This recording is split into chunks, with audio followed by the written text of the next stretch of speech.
మహాలక్ష్మి శరణమ్మ. ప్రస్తుతం మనం వరంగల్లోని భద్రకాళి దేవస్థానంకి దర్శనంకి వచ్చిన తర్వాత సెకండ్ గేట్ నుంచి వెళ్లే దారిలో అన్నదాన సత్రం నుంచి దగ్గరలో ఉన్నటువంటి ములుగు రోడ్డు వైపుగా వెళ్ళేటువంటి ఈ యొక్క మహాలక్ష్మి యాజ్ఞిక పీఠం దగ్గర అయితే మనం ప్రస్తుతం ఉన్నాం. అసలు టెంపుల్కి సంబంధించి ఈ యొక్క గుడి నిర్మాణాన్ని ఎలా చేశారు, అసలు ఈ గుడిలో ఎలాంటి పూజలు జరుగుతాయి అనే దానిపైన ఇక్కడ కాళీ ప్రసాద్ శర్మ అయ్య గారు ఇక్కడ ఉంటారు. వారిని అడిగి తెలుసుకునే ప్రయత్నం చేద్దాం. మహాలక్ష్మి యాజ్ఞిక పీఠం అమ్మవారి దేవాలయం ప్రధాన అర్చకులు కాళీప్రసాద్ శర్మ గారు మనతో పాటుగా ఉన్నారు. ఒకసారి ఆలయం ప్రత్యేకతలు ఏ విధంగా ఉంటాయి, ఇక్కడ జరిగేటువంటి పూజలు ఎలా ఉంటాయి అనే దానిపైన ఒకసారి అయ్యగారితో మాట్లాడే ప్రయత్నం చేద్దాం. నమస్కారం అయ్యగారు.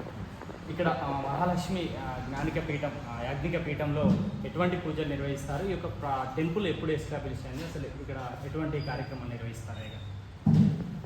గత 6 సంవత్సరాల పూర్వమే ఈ అమ్మవారి అనుగ్రహం వల్ల ఈ క్షేత్రంలో ఈ దేవాలయం నిర్మించడం వల్ల సకల జనులకు శ్రేయస్సు కలుగుతుందని అమ్మవారి అనుజ్ఞ వచ్చింది.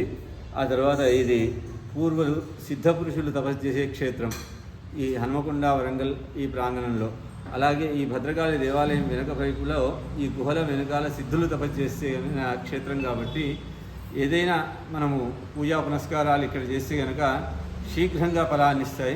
అట్లాంటి క్షేత్రాన్ని అట్లాంటి స్థలాన్ని మనము ఎంచుకొని ఇక్కడ చిన్నది దొరికినా కానీ ఈ క్షేత్రంలోనే అమ్మవారిని ప్రతిష్ఠ చేయాలని నియమించుకున్న తర్వాత ఇక్కడ అమ్మవారి దేవాలయం నిర్మించడం జరిగింది. అయితే అమ్మవారు కూడా అష్టాదశ భుజ మహాలక్ష్మి అమ్మవారు. ఈ అమ్మవారి యొక్క ఉపాద్ఘాతం మొత్తం మనకు చండీ సప్తశతిలో చెప్పబడుతుంది. అక్షస్త్ర పురుషం దేహ పురుషం అన్నట్టుగా అమ్మవారు త్రిగుణాత్మిక స్వరూపం. అమ్మవారి ఇప్పుడు శాకంబరి అలంకరణలో ఉంది, కానీ మీకు అమ్మవారి కుడివైపు చక్రము, ఇటు శంఖము, తర్వాత ఒక చేతిలో త్రిశూలము, ఒక చేతిలో పానపాత్ర, ఒక చేతిలో కమండలము, ఇంకోవైపు జపమాల. ఇలా అమ్మవారు త్రిగుణాత్మిక మహాకాళి, మహాలక్ష్మి, మహాసరస్వతి, ఆద్యలక్ష్మి స్వరూపంగా 18 చేతులతో ఈ అమ్మవారిని మనము ప్రతిష్ఠ చేశాం. అయితే ఈ స్వరూపం దరిదాపుగా మనకు ఎక్కడ కనిపించదు. ఆద్యలక్ష్మి స్వరూపం అంటారు.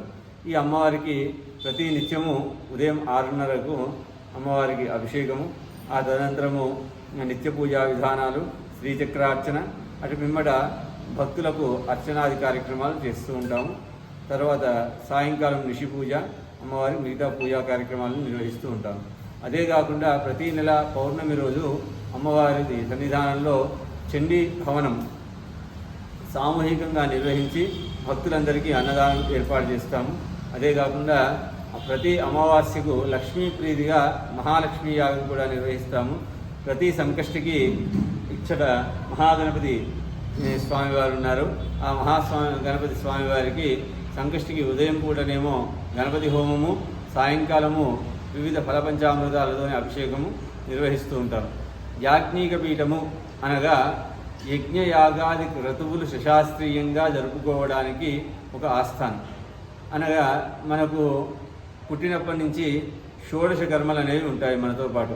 అందులో జాతకర్మ, నామకరణ, అన్నప్రాశన, చౌలం అనగా జాతకర్మ అంటే పుట్టగానే మనము ఏ నక్షత్రంలో పుట్టాము, ఏ విధమైన శాంతి జరిపించుకోవాలి, అది ఏ విధంగా జరిపించుకోవాలి శాస్త్రీయంగా ఇక్కడ చేయడం జరుగుతుంది. నామకరణము మనకి ఏ నక్షత్రంలో పుడితే ఏ పేరు పెట్టుకోవాలి, ఆ నామకరణ శాస్త్రీయంగా ఏ విధంగా చేసుకోవాలి అనేది. అన్నప్రాశన, చెవులు కుట్టించుకోవడం, ఉపనయనాది సంస్కారాలు. అవే కాకుండా యాజ్ఞిక పీఠం అనగా ఎవరైనా మీ యొక్క కుల గురువులు కానీ వేరే గురువులు కానీ ఫలానా గ్రహదోషం ఉంది, మీరు ఈ జపాలు చేసుకోండి, ఈ హోమాలు చేసుకోండి, ఈ క్రతువులు చేసుకోండి అంటే కనుక దాంట్లో ఏ విధమైన తప్పులు జరగకుండా శాస్త్రీయంగా జరపడానికి ఈ పీఠం అనేది ప్రత్యేకంగా ఏర్పాటు చేయడం జరిగింది. ఇది మన వరంగల్ దేవస్థానంలో ఉన్నటువంటి భద్రకాళి దేవస్థానానికి అతి దగ్గరలో ఉన్నటువంటి మహాలక్ష్మి అమ్మవారి యాజ్ఞిక పీఠంకి సంబంధించినటువంటి ఈ యొక్క గుడి వివరాలు అయితే మనం అయ్యగారితో తెలుసుకోవడం జరిగింది. ఇది ఈ యొక్క గుడికి సంబంధించినటువంటి సమాచారం.